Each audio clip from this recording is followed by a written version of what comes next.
Go sur les news. Première news, on va parler de 3. Le 3, vous savez, c'est la merde. Le 3 c'est en juin, tous les ans. Annulé en 2022, édition digitale en 2021, annulé en 2020 pour Covid. Donc cette année, c'est censé revenir en physique. Première année en physique depuis 2019. C'est un nouvel organisateur. C'est ReedPop qui est censé le faire. ReedPop, ils font la PAX, ils font le Star Wars Celebration, ils font la Comic Con à New York aussi. À peine annoncé. On a déjà des rumeurs qui viennent de chez IGN. Comme quoi, les constructeurs, donc PlayStation, Xbox et Nintendo, ne seraient pas présents cette année. Et le 3 a répondu à ça en disant « On espère qu'ils seront là ». Ça fait 3 ans qu'il n'y a pas eu de 3. Nintendo a jamais fait autant de ventes de Switch. Play était en pénurie. Et maintenant, ils vendent des Play à foison parce que maintenant qu'il y en a, tout le monde en achète. Microsoft, c'est toujours la merde, mais en vrai, ils ont un truc juste à côté de l'E3 où ils peuvent organiser leur propre event, ils en ont rien à foutre. Le 3, ça coûte de l'argent, ça rapporte pas grand chose. Et en 3 ans, les constructeurs, ils ont bien vu qu'ils pouvaient s'en passer en fait. Surtout qu'entre temps, il y a le Summer Game Fest qui a fait son apparition, qui est un concurrent de l'E3. Par Geoff Keighley qui est un peu pote avec tout le monde. Il a fait son truc et il a dit ouais le 3 vous êtes pas là, tant pis moi je suis là, j'arrive et vous inquiétez pas que la prochaine fois que vous reviendrez, tant pis moi je serai toujours là, je prends votre place. Ubisoft a dit si le 3 a lieu, on sera présent. Même Ubisoft ils sont même pas sûrs, c'est censé être la 2e semaine de juin, c'est dans 4 mois. Ubisoft ils ont dit si le 3 a lieu, donc ça veut dire qu'il y a peut-être des discussions comme quoi ça aurait pas lieu. Pour un truc qui allait dans 4 mois, ils sont pas au courant. Ça fait des années que pour moi, le 3 c'est plus vraiment l'événement E3. C'est la période mi-juin où il y a toutes les grosses annonces qui sont faites. Maintenant ça s'étend un peu même jusqu'à mi-juillet parce que PlayStation ils décalent leur State of Play des fois. Mais genre t'as 2-3 semaines là où t'as toutes les annonces alors que le 3 là-bas c'était sur une semaine et terminé. Maintenant ça s'étale sur un mois le 3, c'est même plus le 3, c'est l'été. T'as toutes les annonces qui vont être faites et l'été tu sais que tu vas te régaler et que tu vas pouvoir te projeter sur les futurs jeux que tu feras. Bon des fois c'est de l'arnaque, on se rappelle de Sony, c'était quand C'était en 2015 où ils annonçaient plein de trucs. Ils avaient annoncé Final Fantasy VII, ils avaient annoncé Remake. Au final il y a tout qui est sorti 4 ou 5 ans après. En vrai j'aime bien les E3 où ça se passe dans l'année quoi. Ils disent ça sort en fin d'année ou ça sort l'année prochaine, à la limite vas-y un an avant de tease c'est ok. Mais 4-5 ans.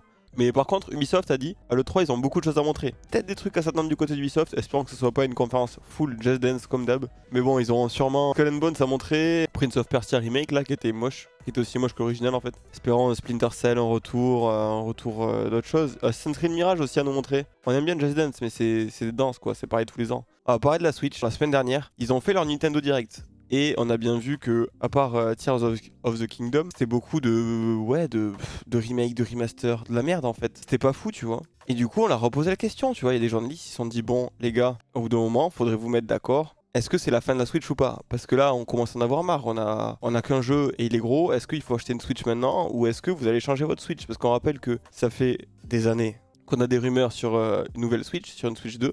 Apparemment ils veulent pas la lancer. Nvidia en a ras le cul des puces de Switch parce que c'est Nvidia qui produit les puces de Switch. C'est des puces de téléphone de 2014. Nvidia en a ras le cul. Les téléphones ça évolue tous les ans. Tous les ans Nvidia change sa ligne de production. Ils sont obligés de garder une ligne de production d'un truc de 2014 juste pour faire des Switch. Ça leur coûte de l'argent. En fait ça coûterait moins cher à Nintendo de faire des Switch plus puissantes. C'est juste qu'ils devraient refaire tout un catalogue de jeux et du coup ils en vendraient moins. Donc est-ce que ça serait rentable? Je sais pas. Mais ils veulent juste en vendre plus en fait. Alors ils ont dit exactement, la Nintendo Switch va bientôt atteindre sa 7e année dans son cycle de vie. Et nous estimons que nous entrons en terrain inconnu dans l'histoire de nos plateformes de jeux vidéo. Dans ces conditions, il est difficile d'imaginer que les ventes de consoles continuent à croître au même rythme qu'aujourd'hui. Cependant, il y a des jeux en cours de développement pour la console et de nouveaux titres seront encore proposés à l'avenir. Ce que je comprends c'est ça commence vite fait à descendre des ventes de Switch, mais c'est encore ok. Problème, on n'a jamais eu une console qui a vraiment fait 7 ans d'existence de vie en fait. Et je crois que c'est le cas, je crois que toutes les consoles ont fait moins de 7 ans. Donc là on attend un peu de voir comment ça se passe. On a encore des jeux en développement, oui merci on le sait. Professor Layton a été annoncé sur Switch, Zelda est encore en développement. Il y a encore tout ce qui a été annoncé en fait qui arrive, Advance Wars et tout. Il y a encore des jeux, mais en vrai... On sent que c'est quand même juste un message pour dire acheter des Switch. Et derrière, en fait, il y aura pas tant de choses que ça et on est plus sur la prochaine génération.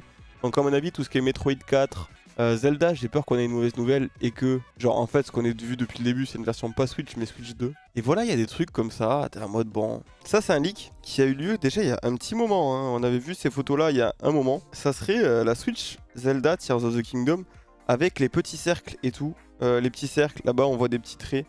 Tout au fond là-bas, sur la partie verte. C'est des petits cercles qu'on n'avait pas trop dans la com de Tears of the Kingdom. Au final, ces symboles, on les retrouve sur le collector de Tears of the Kingdom. Donc, ces leaks semblent réels. Cette Switch pourrait sortir. Elle n'est toujours pas annoncée. Mais il y a des nouvelles rumeurs comme quoi elle sera annoncée le 10 mars. Du coup, si vous voulez cette beauté Switch OLED magnifique, c'est à partir du 10 mars que ça se préparait parce qu'il y a GameStop qui a eu les codes pour la vendre. Ouais, 10 mars, c'est dans 20 jours quoi. Donc si vous la voulez, dépêchez-vous d'économiser. Hein.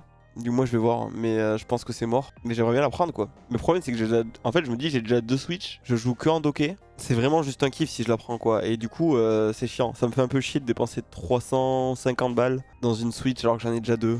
On en a déjà 2 à la maison, on en fera rien de la troisième quoi. Je dégagerai ma Switch Pokémon mais ça me fait chier à la laisser dans le carton quoi. Donc à voir. Bon, maintenant on va revenir sur ce que j'ai dit la semaine dernière. On a parlé du fait que FIFA allait changer de nom et j'ai dit que ça allait être compliqué pour EA parce que les gens ils vont retenir le nom FIFA et quand il y a un autre FIFA qui va arriver, ça va être chiant. La vérité c'est que du coup, on a vu que EA faisait une grande campagne autour de son EA Sport FC et qu'ils viennent d'acheter les droits de la première ligue pour 500 millions à peu près. Donc du coup, je me suis dit juste ils dépensent 500 millions parce que la première ligue c'est important, la ligue anglaise, le jeu se vend beaucoup en Angleterre, ils kiffent énormément ça, c'est vraiment leur jeu. J'ai appris qu'en fait, la licence FIFA était un frein pour FIFA, enfin pour le jeu EA FIFA quoi. Parce qu'en fait, la FIFA, ils ont plein de contraintes que EA sont obligés de respecter avec leur jeu. On sait que dans FIFA, il n'y a que des trucs Adidas, t'as pas de crampons Nike.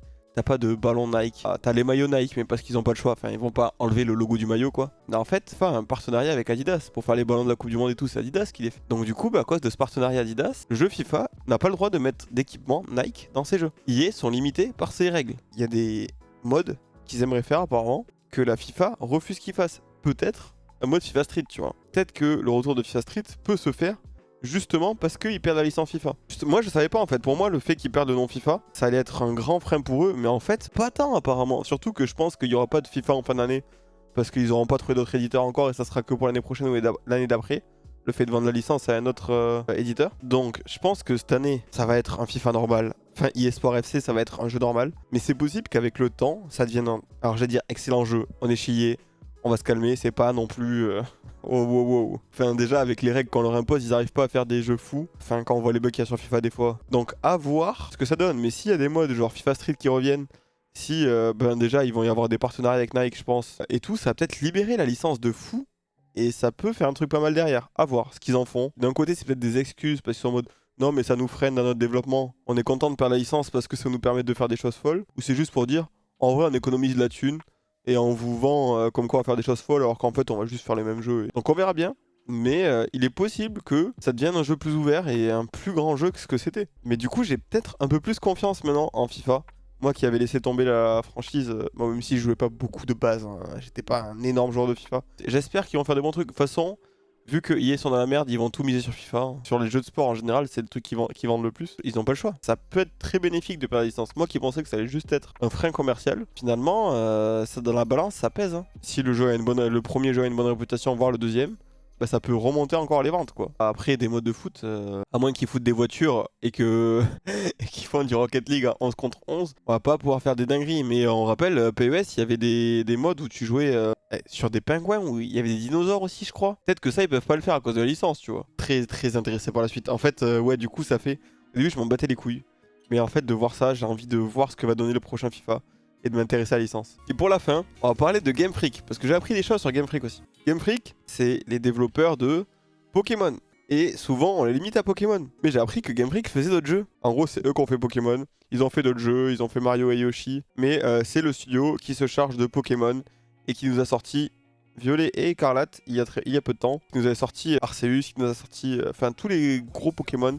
C'est eux qui les font. Il n'y a que le remake Diamant et Perle, il avait filé à Ilka du coup. Mais ils ne font pas que du Pokémon, et j'ai même appris plus, ils ne font pas que des jeux pour Nintendo. J'ai découvert des jeux comme Tambo, The Badass Elephant, qui est un jeu de plateforme sorti sur Xbox One, PS4 et PC, même pas sur Switch. C'est un jeu de plateforme 2D, genre le genre de jeu qui peut sortir sur Switch. Mais c'est édité par Sega, pas par Nintendo. J'ai pas joué au jeu, j'ai pas vraiment vu de vidéo de gameplay, mais en fonction des critiques, c'est moyen plus. C'est pas le jeu de l'année. Mais ça peut être sympa à faire, hein. Problème, personne n'a entendu parler.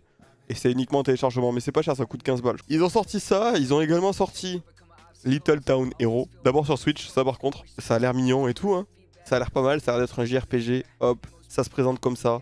Bon, les textures du sol sont dégueulasses, mais les héros sont mignons, les méchants sont mignons. Problème, ce que vous voyez là, c'est la seule image que vous verrez de tout le jeu. Parce que le gameplay, c'est une map 2D. Tu avances d'une case et tu fais un combat comme ça, où c'est de la stratégie. Ça peut être plutôt joli, mais c'est pas une map 3D en fait, c'est juste un niveau. Et une fois que tu l'as passé, bah, tu repasses sur une map 2D et t'avances pas dans ce monde. Ça, c'est un PNG en fond. En fait, on s'en fout. Récemment, ils ont sorti, attention, accrochez-vous bien. Enfin, il y a genre 1 ou 2 semaines sur Apple Arcade, Pocket Card Jockey.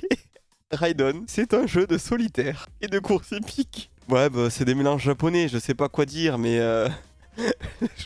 Alors là, l'image est mignonne, le jeu est plus dégueulasse que ça. Hein. Mais le jeu a l'air nul, hein. Ça a l'air d'être un jeu pour public japonais. Je sais pas qu'est-ce qui te passe par la tête pour faire un jeu mélange solitaire avec des cartes là. Et course hippique, genre, à quel moment ça fait ça? Bref, ils ont sorti pas mal de jeux Game Freak. Et en fait, ils ne sortent pas que des Pokémon, même si, pour la stat, j'ai compté, ils ont sorti 17 genres Pokémon, 8 avant Pokémon, donc ça veut dire que depuis qu'ils ont commencé Pokémon, ils ont fait 24 jeux Pokémon et 9 jeux hors Pokémon. Sachant que le dernier jeu que je vous ai présenté, jeu de solitaire là, on s'en fout du nom en vrai, hein. Personne ne va télécharger ça sur Apple Arcade. Ils l'ont fait en coop avec un autre studio. Parce que il y a trop de ressources sur Pokémon, du coup pour faire des autres projets que Pokémon, ils sont obligés de faire appel à des studios externes. Et ils vont faire ça de plus en plus parce qu'ils ont envie de sortir d'autres jeux. Laissez-les faire des projets autres. La vérité c'est que si Game Freak faisait autre chose que Pokémon, et ça là, s'ils faisaient des vrais jeux 3D, peut-être qu'ils pourraient gagner en expérience. Bah, ils pourraient faire des bons jeux Pokémon en fait. Leur expérience se répercuterait sur nos jeux Pokémon. Genre, mettez plus de ressources sur d'autres jeux. Genre, pendant un an là, vous les laissez faire. Ah non, ça va peut-être un peu court. Quoique, pendant un an, faites une division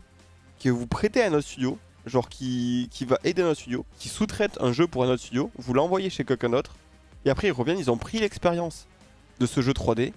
Et comme ça, ils reviennent et ils ont toute l'expérience qu'ils peuvent transmettre aux collègues sur un bon Pokémon. Et même si bah, ça sera toujours pas suffisant, 3 ans de développement pour un Pokémon, bah, le jeu sera déjà mieux fini parce qu'ils auront de l'expérience sur un jeu 3D.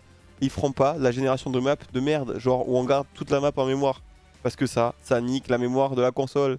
Et c'est pour ça qu'on a des fuites de mémoire et c'est pour ça que le jeu tourne en 15 FPS. Ceux qui ont des iPhones, ceux qui ont Apple Arcade, téléchargez ça. Allez me dire ce que vous en pensez. J'aimerais bien savoir ce que ça vaut. Je pense que si tu choisis un éléphant pour ton jeu, c'est que ton gameplay doit être lourd et que t'arrives pas à le rendre moins lourd. Et du coup, tu te dis, ouais, mais si on fait ça pour un éléphant, ça se justifie.